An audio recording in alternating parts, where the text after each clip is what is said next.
ஒரு சமயம் கிருஷ்ணனும் அர்ஜுனனும் பேசிக்கொண்டிருக்கையில் அர்ஜுனன் கிருஷ்ணனிடம் தான் சிவனிடம் கொண்ட பக்தி அளவில்லாதது, அதுவே மிகப்பெரிய பக்தி என்பதாக சொல்லி கொண்டிருந்தான். அப்போது கிருஷ்ணன் நகைத்தவாறே, இல்லை அர்ஜுனா, உன்னை விட பீமன் தான் சிவபெருமானிடம் அதிக பக்தி கொண்டவன் என்று சொன்னான். எப்படி சொல்கிறாய் கிருஷ்ணா இதை என்று அர்ஜுனன் கேட்டபோது, வா, என்னுடன் வா, சிவலோகத்தில் ஒரு காட்சியை உனக்கு காட்டுகிறேன் என்றார் கிருஷ்ணன். அப்படி கிருஷ்ணன் காட்டிய சிவலோக காட்சியில் மலையளவு பூக்கள் குவிந்து கிடந்தன.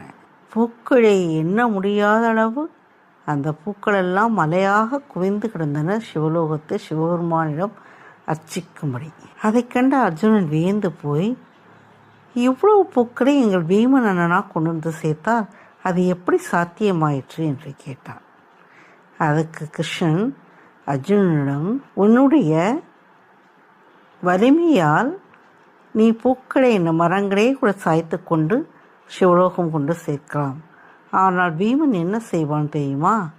தான் போகும் இடங்களிலெல்லாம் வனப்பகுதிகளில் எங்கெல்லாம் பூக்களை பார்க்கிறானோ அவையெல்லாம் சிவனுக்கு அர்ப்பணிப்பாக இருக்கட்டும் என்று தன் மனதாலேயே அந்த மலர்களை சிவபெருமானிடம் கொண்டு சேர்ப்பான். அந்த பூக்கள் அனைத்தும் சிவபெருமானுக்கு அர்ப்பணமாகட்டும் அவன் நினைக்க நினைக்க சிவலோகத்தில் அவ்வளவு பூக்களும் வந்து அந்த ஆத்மார்த்தமான அன்பினால் மானசீகமாக அந்த மலர்களை சமர்ப்பிக்கும் போது அவன் உன்னை விட பக்தியில் சிறந்து உயர்ந்து நிற்கிறான் என்றான் கிருஷ்ணன்.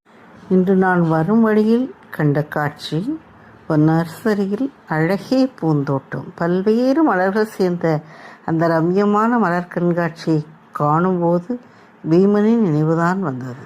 ஆடம்பரமான பூஜையை விட ஆத்மார்த்தமான அர்ப்பணிப்பை இறைவனை சந்தோஷப்படுத்தும் என்பது போல் பீமனின் ஆசை போல் இந்த அத்தனை மலர்களும் சிவனுக்கு அர்ப்பணமாகட்டும் என்று மனதார வேண்டிக்கொண்டு சம்போ மகாதேவ. ஓம் நமச்சிவாய.